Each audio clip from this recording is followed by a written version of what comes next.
Romance of the Three Kingdoms, Chapter 71. Liu Bei making his move on Hanzong. Kong Ming naturally is pulling the strings, orchestrating this master plan. What's the initial setup look like from his side? Well, what's really interesting is how multi-layered it is. Kong Ming doesn't just, send everyone in at once. Right. He sends the veteran general Huang Zong and the strategist Fa Zeng to hit Dingzhen Mountain directly. Okay. But, and this is key, he doesn't stop there. He's already thinking ahead, anticipating challenges, figuring out backup. Very proactive thinking. Yeah, it's classic Kong Ming. And this next bit seems particularly clever. He sends Zhao Yun. Right, the formidable Zhao Yun. But not just as regular backup. He gets these specific, almost sort of counterintuitive instructions. Bring a surprise for Zhao Yun using a small path. But, and here's the kicker. Yeah. Only step in if Huangzong is losing. If Huangzong's winning, Zhao Yun stays put. What's the thinking there? That's pure Kong Ming genius, isn't it? It's not just about having extra soldiers. It's about psychological impact. It's about timing. It's about saving resources until they matter most. Okay. Holding Zhao Yun back means they don't show their full hand too early. Right. Keeps the enemy guessing. Exactly. Or it wastes their advantage. A surprise force works best when the enemy's overconfident or when your guys are really flagging. It's that critical moment intervention. A tactical ace up his sleeve. Precisely. A powerful deterrent, too. So it's crafting this perception of strength and delivering a shock when it counts. And he takes the psychological stuff even further. Oh, absolutely. We also see Lu Feng and Meng Da sent off with, 3,000 soldiers? Yeah, something like that. And their job is just to set up many banners. Yeah. In these dangerous mountain passes. Ah, the old banner trick. Yeah, it's not about fighting for them, it's pure deception. Yeah. Make the enemy think they're facing a much bigger army. Makes them hesitate, maybe split their forces. Exactly. Manipulating perception. Just as important as actual troop numbers back then. It's classic, but the execution here, wow. Shows he understands people, not just battles, really playing the long game. Precisely. And it doesn't stop there. Ma Chao gets secret orders in Jiabian. Yan Yan goes to Baxi Liangzong to relieve Zhang Fei and Wei Yan. Freeing them up for the main event in Hanzong. Right. It's all connected, a coordinated offense, every piece moving together. It's a truly global view of the battlefield. So what's the takeaway for you listening to this? Kong Ming's moves, Huangzong's feint, Zhao Yun hidden, the banners. It shows strategy isn't just numbers. Not at all. It's about psychology, careful orchestration, understanding consequences, thinking several steps ahead. It's a masterclass, really. Applies anywhere, not just ancient battlefields. Definitely lessons there for any competitive situation. Okay, so while Kong Ming's complex plan is rolling out, the news is already hitting Cao Cao's side hard. Yeah, the alarm bells are definitely ringing. How does it reach him? What's the reaction? Well, the news travels fast. Zhang Yan, Xiahou Shang report to Xiahou Yunnan first. Tiandeng Mountain's lost, and Xiahou Dai and Han Hao are dead. They stress how serious it is, tell Xiahou Yan to get word to Cao Cao immediately that Liu Bei himself is leading this thing. So it's not just a minor offensive. No, this is the main event, led by his biggest rival. And this news gets to Zhuge. Cao Hong tells Cao Cao. The sources say he's greatly astonished. Why so shocked? Losing the mountain or Liu Bei's presence? I think it's both. But Liu Bei's personal involvement really ups the ante. Hanzong was maybe seen as secure or at least not vulnerable to this level of attack from Liu Bei. A direct threat to his power base in the Central Plains. Absolutely. It signals a major shift. His immediate reaction, call in the officials. Right, and Liu Ye steps up. Yeah, Liu Ye, always the sharp advisor. Yeah. He basically says, look, if Hanzong falls, the whole Central Plains gets shaken up. You, Cao Cao, have to lead this expedition personally. It's that critical. Hanzong is the gateway to the West. Losing it is unthinkable. And Cao Cao, he actually expresses regret. Says he hated that he didn't follow your advice earlier. That's rare for him, isn't it? He's usually so confident. It's incredibly rare. Shows a moment of, well, maybe vulnerability, or at least pragmatic self-reflection. For someone like Cao Cao to admit regret publicly, it just highlights how huge the stakes are for Hanzong. And maybe acknowledges he underestimated Liu Bei's threat this time. So he realizes the gravity. Instantly. He doesn't mess around. Yeah. Mobilizes a massive army, 400,000 troops. 400,000. Yeah. And prepares to lead them himself this autumn, 218 CE. And the description of this march? It's incredible. Cao Cao on a white horse, gold saddle, jade belt, brocade robes. Right. The whole imperial procession. Red umbrella, gold and silver weapons, dragon and phoenix banners. Plus 25,000 elite guards. These 5 divisions, blue, yellow, red, white, black, all matching flags, armor, horses. It sounds absolutely stunning, like a moving city of power. It's more than just moving troops, isn't it? It's pure political theater. He's bringing everything. It's meant to inspire fear, show the futility of fighting back. But then, amidst all this massive military machine getting ready for war, Cao Cao takes this fascinating detour, almost paradoxical. Yeah, it's a strange pause in the action, isn't it? Where does he go? He spots some trees near Tungwan Pass, learns it's Lantian, and that's where Taiyang's estate was. Taiyang the scholar. The very one. And crucially, his daughter, Taiyan, and her husband, Dong Si, live there now. So Cao Cao decides to pay them a visit. A visit, while marching an army, shows a different side to him. It really does. A more cultured side, often overshadowed by the warlord image. And Taiyang wasn't just any scholar. He was close to Cao Cao, right? Yes, they were friends. But Taiyan's own story. Wow, it's quite something. A real saga of resilience. Tell us about it. Well, her life was tumultuous. First married to Wei Zongdao, who died young. Then, during all the chaos, she was captured by northern nomadic tribes. Captured? Yeah, lived among them for years, had 2 sons there. And during that time, she wrote the famous 18 Songs of a Nomad Flute. Those poems, expressing her longing for home, the culture shock. Exactly. Really poignant stuff. Anyway, Cao remembered his friendship with her father, felt sorry for her situation, and sent a huge sum, 1,000 pieces of gold, to ransom her back. He paid to bring her back. He did. Then personally arranged her marriage to Dong Si to make sure she was settled and safe. That's quite an act of compassion and cultural respect. It really highlights his appreciation for learning, his personal connections, paints a much more complex picture than just ruthless warlords. Incredible story. And this detour continues inside her home, right? He sees something on the wall. Yeah, he notices this old stone inscription, a stele, hanging there. Okay. Taiyan explains it's the stele of Tao Yi. And the story behind that is another level of intense feeling. Tao Yi. Who was she? It's a famous tale of filial piety, a huge deal in Chinese culture then. Back in Emperor He's time, there's this sorcerer, Tao Gan. He drowns during some drunken ritual. Oh, dear. His daughter, Tao Yi, only 14, was devastated. Cried by the river for 7 days straight, then just jumped in after him. No! Yeah. 5 days later, her body surfaces, still holding her father's body. Wow. That's intense devotion. Totally. The locals buried them together. The magistrate reported it, and she was officially honored as a filial daughter. A powerful example. Truly moving. But the stele itself, Taiyang, her father, did something with it. That connects back to Cao Cao. Exactly. Taiyang saw the stele once, but it was getting dark, couldn't read it properly. So he read the inscription by touch. Then, still in the dark, he added 8 characters to the back of it. added characters, what were they? Na Huang Wa Yufu Face Chun Ju. Literally. Yellow silk, young woman, grandson, mortar. Yellow silk, young woman, grandson, mortar. That sounds like a riddle. Precisely. A really complex literary riddle. And apparently, even Taiyan, brilliant as she was, couldn't figure out what her father meant. So Cao Cao sees this riddle. And he challenges his own advisors right there. None of them get it except one guy. Yang Shi. Super smart. Yang Ji solves it. Yep. But Cao Cao, being Cao Cao, wants to show off his own brain power. He tells Yang Shi, hold on. Keep quiet. Let me think about it. Uh-huh. A bit competitive. Seems like it.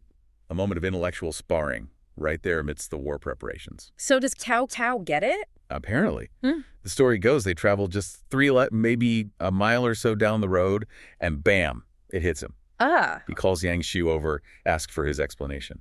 And Yang Shu lays out these classic character deconstructions. Okay, break it down for us. How does it work? Right. So yellow silk hints at you. Excellent. It plays on the characters for color and silk, suggesting something absolute or perfect. Okay. Young woman points to, yeah, wonderful. Combining the characters for woman and young makes him grandson, which literally means his daughter's child, forms the silk.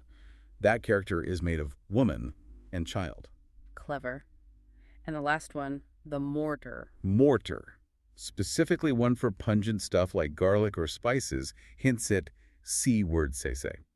This one's the trickiest. How so? It relates the idea of receiving pungent things like criticism or sharp words with the character components for mortar and pungent to form kiss. It's a real linguistic puzzle. Wow. Okay, so put it all together. Yellow silk, young woman, grandson, mortar means... Yuvis yai ik yuchi, which means absolutely wonderful words or an absolutely wonderful essay, referring to the original text on the stela. Ah, so Tai Young was praising the original inscription. Exactly. And Cao Cao is thrilled, apparently saying, yep, matches my thinking exactly. A moment of intellectual triumph for him. Totally. It's not just a game. It shows how much intellectual skill, appreciating refined language, mattered, even to powerful warlords. Validates his own intellect, connects him to Tai Young. Right. And reinforces his image as more than just a military man.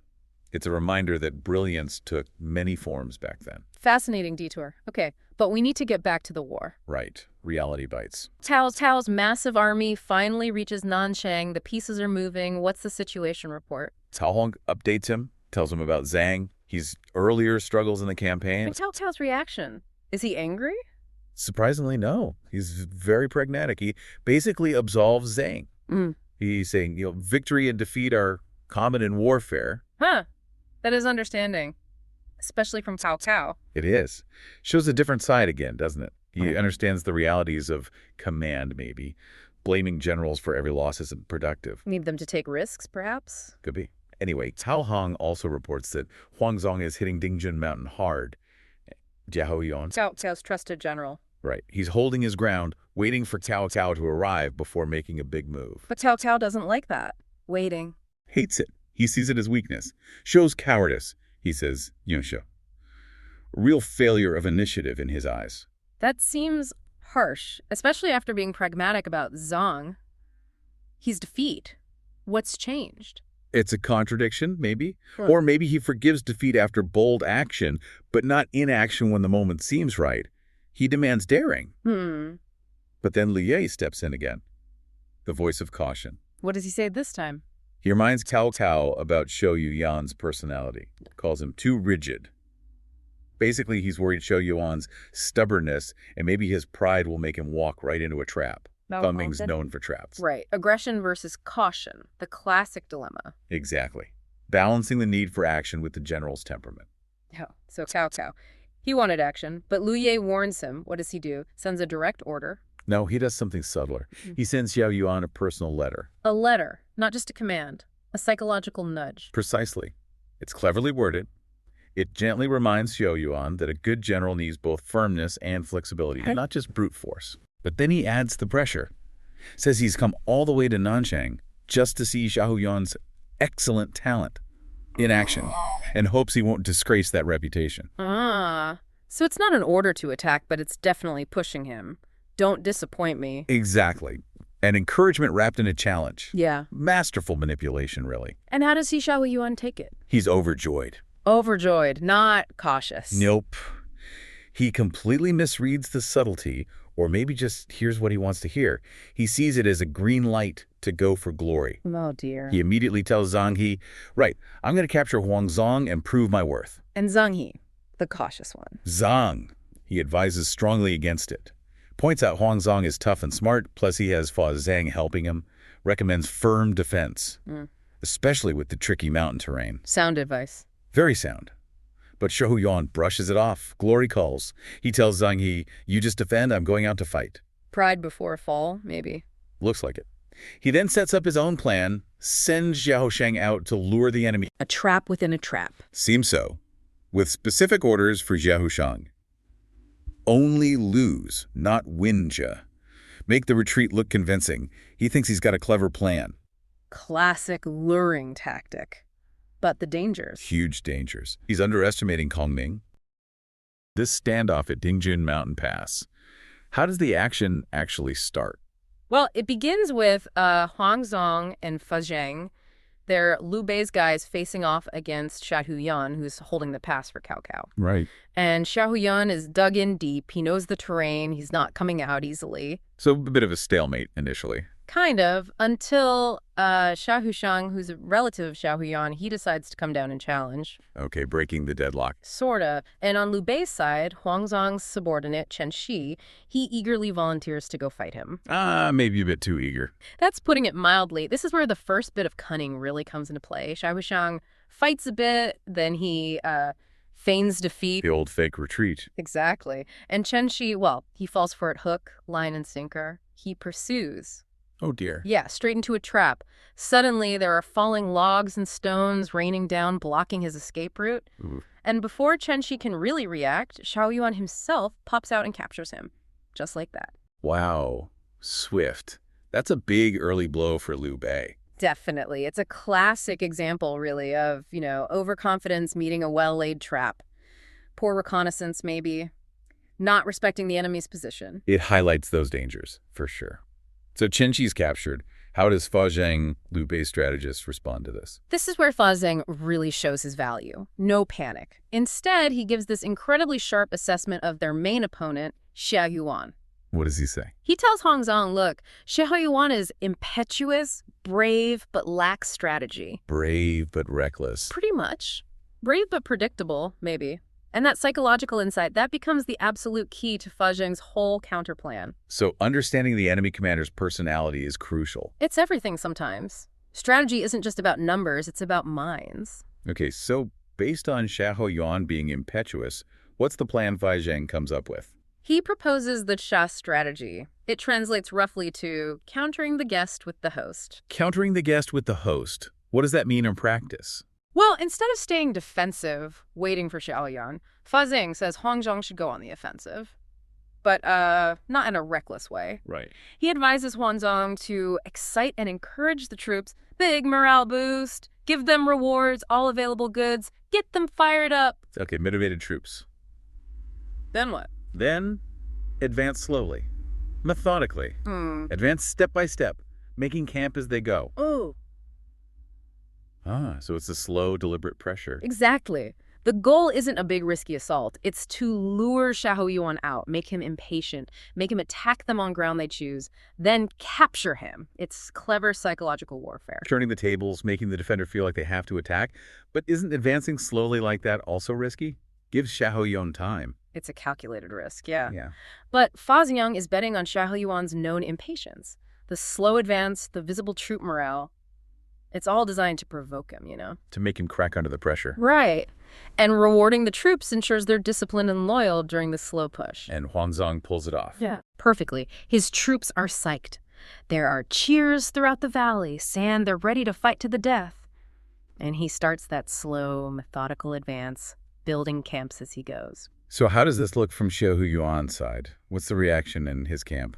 Well, this is where Zhang He, another of Cao Cao's generals, shows he's got a good head on his shoulders. Okay. He immediately sees what's happening. He tells Xiao Yuan, look, this is countering the guest with the host. It's a plot. Don't attack. Sound advice. Does Xiao Yuan listen? What do you think? True to Fa Zheng's assessment, he completely ignores Zhang He. He's getting annoyed by the slow advance, maybe. He sends Yahoo Sheng out to challenge again. Unbelievable. He just doesn't learn. Seems that way. And this time, Huang Zhong is ready. He engages Zhao Sheng, and boom, in just one move, his house captures him. Another quick capture. So now Liu Bei's side has Xiahou Shang. Yep. Which leads to a kind of bizarre situation. Huh. Xiahou Yuan offers an exchange, their captured general, Chen Shi, for his relative, Xiahou Shen. Okay, a prisoner swap. Seems reasonable enough. They agree to meet on the battlefield to do the exchange. And get this. Both generals are told to come out without armor, only wearing light clothes. Without armor? That seems odd. Trusting. Or maybe setting something up, because what happens next is pretty brutal. As Xiahou Shang is running back towards his own lines after the exchange, Huang Zhong draws his bow and just shoots him.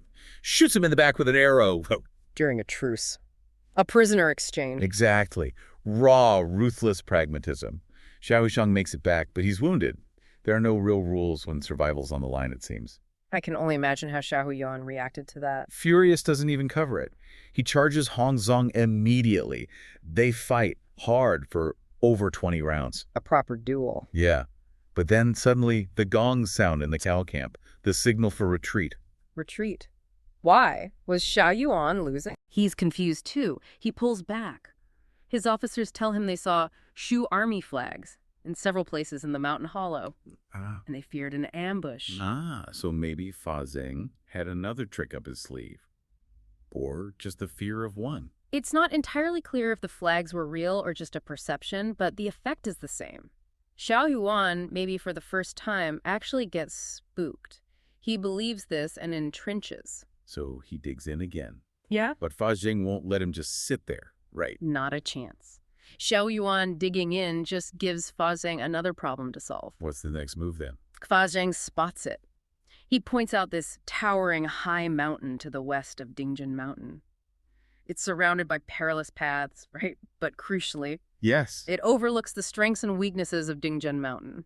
It's the ultimate observation post. Right, controlling the high ground, seeing everything. Exactly. Fa Jing tells Huangzhong, if you take this opposite mountain, Yuna, then Dingjin Mountain itself is basically in their palm. Information dominance leads to tactical dominance. Makes sense. So how do they take it? Swiftly. A night attack. At the second watch, Huangzhong leads his troops up, gongs and drums beating, making a huge racket. Psychological element again. Definitely. Xiao Huan's general defending it, Du Shi, only has a few hundred men. He's totally overwhelmed and basically just abandons the mountain. Another win for Huangzong and Fa Zheng. So now they hold this key position. They do. And Fa Zheng immediately implements another brilliant strategy for holding it. This one's called Huanbo. Okay, what's that one? Resting while the enemy toils. It's about conserving energy and striking when the enemy is exhausted. How does it work here? It's ingenious. Huangzong positions his main force halfway up the mountain. Asang goes to the very summit to observe. The plan is, when Xiahou Yuan inevitably comes to attack and try to retake the mountain, Fa Jing will raise a white flag. Signal for Huangzong to hold his troops still. Just let Xiahou Yuan's army struggle up the slope, cursing and shouting, getting tired.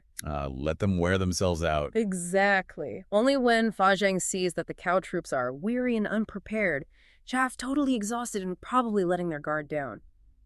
Then he raises a red flag. And that's the signal to attack. That's a signal for Huangzong to charge down with fresh troops. Maximize surprise, maximize the impact against a fatigued enemy. It's brilliant patience. So this relies again on Xiahou Yuan being predictable, right? On him having to attack. Completely. And sure enough, Du Shi reports the loss of opposite mountain. Zhane immediately warns Xiahou Yuan it's Fa Zheng's plot. Let me guess. Xiahou Yuan ignores him. You guessed it. He's furious. He declares he cannot not go out to fight. It's like he's constitutionally incapable of listening to Zhang He. It's almost tragic, in a way. It really is. So Xiahou Yuan leads his troops, surrounds opposite mountain, cursing and challenging Tai, just as Fa Zheng predicted. And Fa Zheng raises the white flag. Yep. Huangzhong waits. Midday comes and goes. By noon, Xiahou Yuan's troops are visibly weary, their spirits fallen. Many have even dismounted to rest. The perfect moment. Zhang sees it. He waves the red flag. Gongs, drums, a great shout erupts. Huangzong explodes down the mountain. A horse leading the charge. He gallops down the mountain.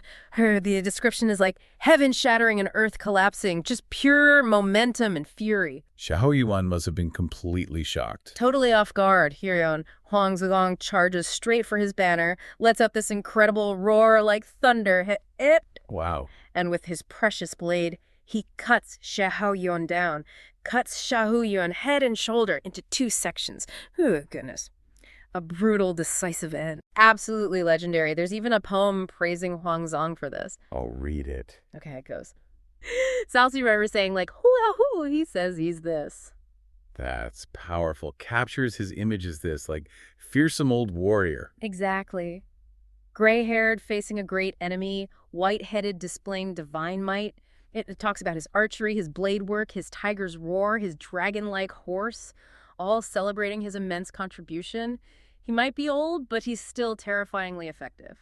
So Xiahou Yuan is dead. What happens to his army? Nope, he gets flanked by Huangzong and Shen Shi, remember him? The guy captured earlier, he's back in the fight. Zhang, he's forced to retreat. But there's another twist, right? There is. As Yang He falls back, suddenly another legendary hero appears, shouting, Changshan, Zhao Zilang is here. Zhao Yun, another major player. Blocking Zhang, he's escape route. And then Zhang, he gets even more bad news from Du Shi. Dingjin Mountain has already been taken by Lu Feng and Meng Da. Wow, so the whole position just collapsed for Cao Cao. Totally disintegrated. Zhang He and Du Shi have no choice but to retreat all the way back to the Han River. This news must have hit Cao Cao like a ton of bricks. How did he take it? Losing his relative, his key general, the whole mountain pass. He was devastated. When the news reached him, the account says he cries loudly, "Oh, genuine grief." Understandable. And it's then he supposedly remembers or finally understands this prophecy he'd heard from a mystic named Guan Lu. A prophecy? What did it say? It was cryptic stuff. 3-8 crisscross, referring to the year, the 24th year of Zhangyan, 3/8, 24. Yellow pig meets tiger, referring to the specific month and year, south of Dingjun, the location. And the final part, broken limb. Broken limb, meaning Xiahou Yuan. Exactly. Who Cao Cao saw as like a brother, a limb of his own body. It's a stark reminder of how foresight, or maybe just paying attention to warnings, could have changed things. Hindsight is 20/20, I suppose. So what's Cao Cao's next move after this disaster? Pure revenge. He's described as deeply resenting Huangzong. He gathers a massive army, 200,000 troops, and personally leads them, naming Xu Huang as his vanguard. 200,000, that's serious. It is. Though Zhong He and Du Shi, having learned something, advise him to first secure the grain supplies, move them from Maiking Mountain to a safer fort at North Mountain before advancing. Smart. Logistics matter, especially with such a huge force. They certainly do. Okay, so Cao Cao is mobilizing this massive revenge force. Meanwhile, back on Liu Bei's side, how are they celebrating this huge victory? Well, Huangzong formally presents Xiahou Yuan's head to Liu Bei and Jiaming Pass. Big moment. I bet. Liu Bei is understandably ecstatic. He promotes Huangzong to general who conquers the West. Xiaoxi throws a huge feast, major celebrations. But they must know Cao Cao is coming, right? Oh, yeah. The celebration mood doesn't last long. Reports come in. Cao Cao himself, 200,000 strong, heading their way for revenge. And confirming that point about logistics, Zhang, he is moving those grain supplies from Mekong Mountain. So the threat is very real and immediate. Zhuge Liang must have had a plan. Always. Zhuge Liang's analysis is quick and sharp. He figures Cao Cao's huge army probably stretches his supply lines thin. They might have insufficient grain supplies, which could cause delays. Okay, exploit the logistics. How? He proposes a daring raid, send someone deep into enemy territory to burn their grain supplies and seize their baggage. A direct hit on their supplies. Yep. The aim isn't just to deny resources, it's psychological too, to frustrate Cao Cao's morale. Yeah. Right from the start. Hit them where it hurts before the main fight even begins. Sounds like a job for someone brave and maybe a little reckless. Well, guess who immediately volunteers? Has to be Huangzong, right? Yeah. Still riding high from killing Xiahou Yuan. You got it. Despite his age, he says, the old man volunteers for this task. He's eager. But Zhuge Liang pumps the brakes a bit. He does. He cautions him, Cao Cao is not like Xiahou Yuan. One cannot take him lightly. Cool. Basically, don't get cocky. And Liu Bei adds to that. Yeah, Liu Bei sort of ups the ante, saying, look, killing Xiahou Yuan was great, but Zhang, he is 10 times better. Yeah, so taking out Zhang, he would be an even bigger achievement. Trying to channel Huangzong's energy towards the right target. Perhaps. And Huangzong, full of resolve, Suyu immediately re-volunteers, specifically saying he'll take on Zhang He. The man's confidence is sky high. So does Zhuge Liang let him go alone? No, this is interesting. Zhuge Liang decides to send both Huangzong and Zhao Yun. Ah, the two legends together. Exactly. But he tells them to discuss everything and act accordingly. He adds, let's see who makes a contribution. Setting up a bit of a friendly competition. Seems like it. He even assigns Zhang Zi as Huangzong's deputy. It's like managing 2-star players, let them compete, but make sure they cooperate for the team win. How does that play out? Do they immediately start competing? Pretty much instantly. Zhao Yun kind of questions the sheer scale of facing 200,000 troops. Then Huangzong insists he wants to go first on this grain raid mission. Of course he does. But Zhao Yun also wants to go first. Huangzong tries pulling rank. I'm the lead general here. Uh-oh. But Zhao Yun has a great response. Both of us are serving our lord. Why quarrel?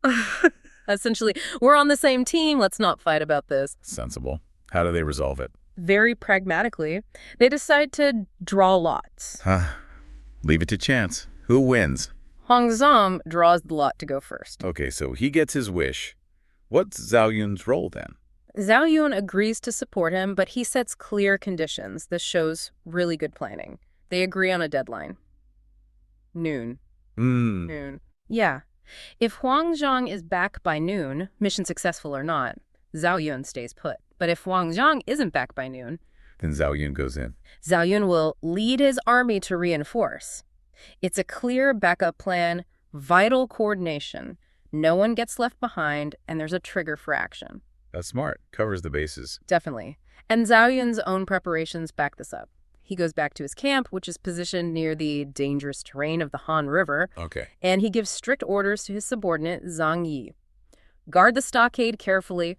Basically, lock things down. Don't do anything rash if Zhao Yun himself has to leave to go help Huang Zhang. Meticulous planning. Huang Zhang's big gamble. He's just beaten Xiahou Yuan, feeling pretty good about himself, right? On top of the world, probably. And he decides, okay, let's go for the jugular. Let's hit Cao's green supply. It's a classic move, isn't it? High risk, super high reward. Definitely. Cut off the food, you cripple the army. But it's deep in enemy territory. So the plan is quite specific. He tells his deputy, Zhang Zuo, okay, you stay here, guard the camp. Just 500 guys. Just 500, that's thin. Very thin. Yep. Meanwhile, Huang Zhang takes the main force, leaves at 4 a.m., crosses the Han River in the dark, heads for North Mountain, job 1, grabs Zhang He, job 2, bring that grain. Seems straightforward enough on paper. And at first, it works perfectly. They cross the river, find the grain smacked like a mountie. The text says hardly any guards. They scatter. Nice and easy, so far. Huang Zhang's eyes start piling up firewood, ready to light the whole thing up. But here's where it goes south. Fast. Whoa. Just as they're about to torch it, Zhang, he shows up with his troops. Yeah. And then, right behind him, Zhu Huang with reinforcements. Suddenly, Huang Zhang is, and I quote, trapped at the heart of the encirclement. Wow. Talk about the tables turning. And it gets worse. Zhang Zuo, the deputy, he managed to slip out with 300 men, but nope, he gets intercepted too, when Pin and more Cao soldiers surround him. So both forces are now caught. Completely isolated. Yeah, total disaster unfolding. Right. What are the risks of hitting something so vital, so deep? Exactly. But the risk was inherent, and this time it just didn't pay off. A tough lesson for a veteran general. Okay, so Huang Zhang's trapped, Zhang Zu's trapped, time's ticking away back at the main camp. Who even notices something's wrong? Good question. Who's watching the clock? Enter Zhao Yun. He's there, he sees it's getting late, noon comes and goes, no sign of Huang Zhang. And Zhao Yun, he doesn't wait around. Doesn't hesitate. Nope. He immediately gets ready, tells his general, Zhang Yi, hold the camp, make it strong, get bows, crossbows ready. He's already thinking defensively, expecting the worst. Smart. Foresight. Even under pressure. That's leadership. So, orders given. Zhao Yun takes 3,000 troops and just charges straight into the chaos. He's like a whirlwind. Just cuts right through. Takes out 2 Wei generals almost immediately. Murong Lai, one of Wen Pin's guys. Spear, gone. Then Zhao Bing makes the mistake of yelling something like, the Shu soldiers are all dead. Big mistake. Huge. Yeah, Zhao Yun deals with him instantly, too. He's just carving this path, you know? Relentless. Unstoppable force. He smashes through to North Mountain, sees Huang Zhang's guys pinned down, trapped by Zhang He and Xu Huang. And his entrance, the book describes it so vividly. He rushed left and right as if entering an unmanned land. Wow. His spear, like dancing pear blossoms all over his body, it was like fluttering snow. It's pure poetry, but deadly poetry. That imagery is incredible. Captures the motion, the skill. And guess who's watching? Cao. From up high. He's stunned. Asks, who is that general? He doesn't recognize him. Apparently not immediately. But when they tell him that's Chen Shizhao Zilong, Cao supposedly cries out, the hero from Changban, he's still alive. The legend precedes him. Changban was that terrifying for Cao's army. Exactly. And Cao orders his troops, do not engage lightly. Just knowing who it is changes their tactics. That's the power of reputation right there. It's amazing, isn't it? That psychological impact. Zhao Yun's name, his reputation from Changban where he saved Liu Bei's kid, basically single-handedly against, like, Cao's whole army. Oh, right. It's not just backstory. It's an active weapon. It's like a brand, you know, a brand of pure terror and invincibility for the enemy. They already believe he can do the impossible. So his reputation does half the fighting for him. Pretty much. It shapes how the enemy reacts before he even lifts his spear. Fear, caution. It dictates their moves. You wonder how that plays out today, right? Right. Like in business or politics, where someone's reputation or a company's brand affects how people deal with them. sometimes more than the immediate facts. That's a really sharp point. The brand of Zhao Yun is pure intimidation, and he's not finished using it. He saves Huangzong, then hears Zhang Zu is also trapped off to the southeast. Still more rescuing to do. He just pivots, changes direction, heads that way. And get this, Cao Cao's troops see his banners, the Changshan Zhao Yun flags, and they just break. Just from seeing the flag? Yeah. Remembering Changban, the text says, they just flee in terror. The flag alone is enough, and boom, Zhao Yun saves Zhang Zu too. Incredible. One man, two rescues, fueled by skill and sheer terror-inducing reputation. But wait, it gets even crazier. Zhao Yun, having pulled off these two insane rescues, is now heading back to his own camp. But who's chasing him? Let me guess, Cao Cao himself. Bingo, an absolutely furious Cao Cao leading his generals personally. They're bearing down on Zhao Yun's camp. Okay, now this looks bad. Outnumbered, pursued by the main man. Right. So they get back to camp. Zhao Yun's subordinate, Zhang Yi, says the obvious thing. Quick, shut the gates, get on the walls, defend. Yeah. You know, standard procedures. Makes sense, fortify. But Zhao Yun, his reaction is just unbelievable. He yells, don't close the gates. What? Why? He says, basically, don't you remember Changban? I faced down 830,000 of Cao Cao's troops with just one spear. Now I've got soldiers, generals. What's there to fear? Okay, that's either insane confidence or he has a plan. Oh, he's a plan? What's he doing here? What's the psychology? Okay, so this is just brilliant. It's a version of the classic empty fort stratagem, but with Zhao Yun's unique, terrifying twist. It's a bluff, yeah, but it's so much deeper. How does he set it up? He orders his archers, his crossbowmen to hide down in the trenches outside the camp. Completely silent, all the camp flags lowered. Drums, silenced, utter quiet. Okay. And then, Zhao Yun stands alone, spear in hand, outside the wide-open gates, just standing there. One guy. Wow. Okay, that's a sight. So Zhang He and Xu Huang ride up as dusk is falling. They see the open gate, the eerie silence, and this one legendary figure just waiting. What do you think they think? Trap. It screams trap, especially with Zhao Yun involved. Exactly. Their brains are screaming, ambush, don't go in. Even when Cao Cao arrives and tells them, go, charge, they hesitate. The soldiers apparently charge forward a bit, then just turn back. They can't bring themselves to go in. Because the situation is just too weird, too unnatural. Precisely. It plays on that basic human fear of the unknown. A defended fort, you can assess it. An open, silent fort with Zhao Yun standing there. That's pure psychological nightmare fuel. It's like reverse psychology using his own reputation. Perfectly put. Yeah. They expect him to be cunning, to have a trap. So the lack of an obvious defense becomes the most terrifying thing. And then Zhao Yun springs the real trap. Okay, so what happens? He gives a signal. Suddenly those hidden archers let loose a massive volley of arrows from the trenches. In the fading light, it must have been terrifying. Cao Cao, totally unsure how many troops are hidden, instantly decides, nope, I'm out. He turns and runs first. The text says, first turned his horse and fled. Then a huge shout goes up from the Shu side, drums start beating like crazy, and Zhao Yun's forces pour out in pursuit. The bluff worked perfectly, and now the attack. And it's a total rout. Cao Cao's army just collapses. They panic. The text mentions soldiers trampling each other, falling into the Han River and drowning. Just chaos. A self-inflicted defeat, triggered by fear. Zhao Yun, Huangzong, who's now free, and Zhang Zue chase them relentlessly. And then the final nail in the coffin, Lu Fang and Meng Da show up from Mingkang Mountain. Oh, perfect timing. And they set fire to Cao Cao's grain supply. The very thing Wang Zong tried to do earlier. Poetic justice, almost. Cao Cao gives up North Mountain entirely, retreats. Zhao Yun takes over Cao's camp. Huang Zong gets the grain. They capture tons of weapons. It's an absolute, overwhelming victory. Wow, that whole sequence. It's just a masterclass in psychological warfare. Yeah. Turning weakness into strength, using reputation as a weapon. It's not just about swords and spears. It's about getting inside the enemy's head. Understanding fear, expectations. Exactly, that fear of the unknown, amplified by Zhao Yun's legend. It was more powerful than thousands of soldiers. It shows you could overcome numbers with sheer cunning if you understand your opponent's mind. It took incredible nerve, though. That bluff could have gone wrong spectacularly. But it didn't. And the celebration must have been something. Liu Bei, Xuande, and the master strategist Zhuge, Liang, Ming, they arrived to see the aftermath. Must have been quite a sight. Liu Bei gets the full story, Zhao Yun saving Huangzong, saving Zhang Zu, the empty fort trick. And he's just overjoyed. He exclaims, Zilong is all courage. Yi shen du shi dan yi. All courage, or a body full of courage. High praise indeed. And there's this poem praising him, connecting Changban to this battle. At Changban of old, his might undiminished. When trapped, he showed bravery. Ghosts wept, gods cried. Changshan Zhao Liang, all courage he possessed. Really lays it on thick. He earned it, though. Absolutely. And Liu Bei gives him a new title, Tiger Might General. Hu Wei Jiangjun. Nice. And that recognition, that public praise, it's so important, isn't it? For morale, for loyalty. It shows everyone that kind of bravery gets noticed, gets rewarded. Yeah, it reinforces the whole culture. Leadership isn't just about orders. It's about inspiration, right? Definitely. It cements the legend, not just for Zhao Yun, but for Liu Bei's whole cause. Yeah. But like always in this story, the fight's not really over, is it? Never.